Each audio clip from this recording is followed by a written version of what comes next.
বিশ্ব যেটো red cross ছ'চাইটিৰ যি ফাউণ্ডেশ্যন ডে খুব সুন্দৰকৈ অনুষ্ঠিত কৰিছে আৰু সকলোতকৈ ভাল কথাটো হ'ল কি ইয়াত কাৰ্ডিঅ'লজিৰ ওপৰত আমাৰ আছাম মেডিকেল কলেজৰ কাৰ্ডিঅ'লজি ডিপাৰ্টমেণ্টৰ হেড অফ দ্য ডিপাৰ্টমেণ্ট আহিছে, ছাৰ আহিছে আৰু খুব সুন্দৰকৈ আমাৰ হৃদৰোগৰ বিষয়ে বিশেষ আমাক সজাগতা এটা বিষয়ে ক'লে।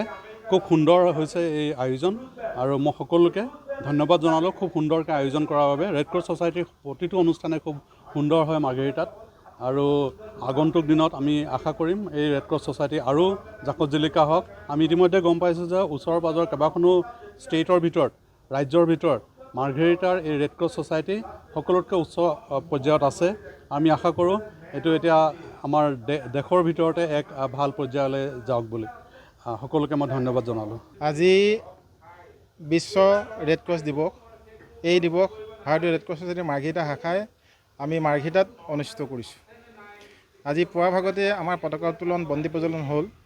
ইয়াৰ পিছত আমি ডিব্ৰুগড় চিকিৎসা মহাবিদ্যালয়ৰ হৃদৰোগ বিভাগৰ মুৰব্বী অধ্যাপক ডাক্তৰ মৃগাংকশেখৰ চলিহাদেৱক আমন্ত্ৰণ কৰিছিলোঁ আৰু তেখেতক লৈ আজি ৰেড ক্ৰছ ছ'চাইটিৰ মাৰ্ঘেৰিটা শাখাই হৃদৰোগৰ সজাগতা সভা এখনো বিশ্ব ৰেড ক্ৰছ দিৱসৰ লগত সংগতি ৰাখি ইয়াত অনুষ্ঠিত কৰিছোঁ।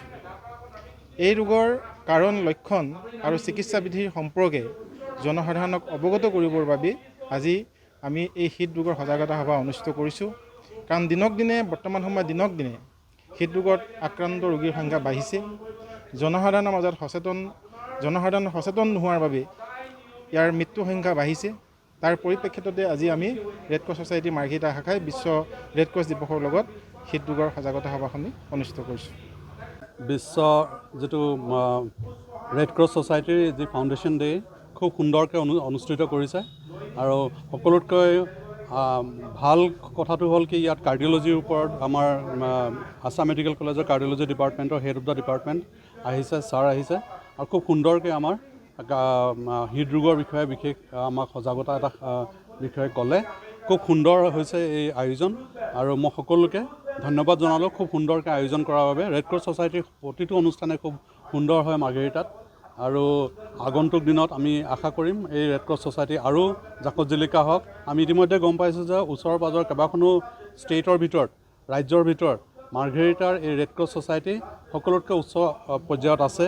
আমি আশা কৰোঁ এইটো এতিয়া আমাৰ দেশৰ ভিতৰতে এক ভাল পৰ্যায়লৈ যাওক বুলি। সকলোকে মই ধন্যবাদ জনালোঁ। আজি বিশ্ব ৰেড ক্ৰছ দিৱস।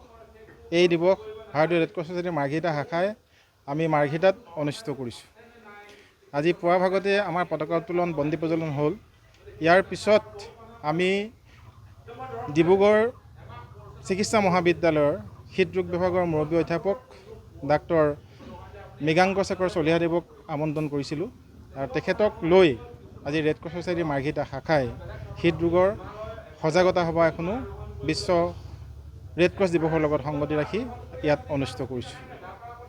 এই ৰোগৰ কাৰণ, লক্ষণ আৰু চিকিৎসা বিধিৰ সম্পৰ্কে জনসাধাৰণক অৱগত কৰিবৰ বাবে আজি আমি এই হৃদৰোগৰ সজাগতা সভা অনুষ্ঠিত কৰিছোঁ। কাৰণ দিনক দিনে বৰ্তমান সময়ত দিনক দিনে হৃদৰোগত আক্ৰান্ত ৰোগীৰ সংখ্যা বাঢ়িছে। জনসাধাৰণৰ মাজত জনসাধাৰণ সচেতন নোহোৱাৰ বাবে ইয়াৰ মৃত্যুৰ সংখ্যা বাঢ়িছে। তাৰ পৰিপ্ৰেক্ষিততে আজি আমি ৰেড ক্ৰছ ছ'চাইটি মাৰ্ঘেৰিটা শাখাই বিশ্ব ৰেড ক্ৰছ দিৱসৰ লগত হৃদৰোগৰ সজাগতা সভাখনি অনুষ্ঠিত কৰিছোঁ।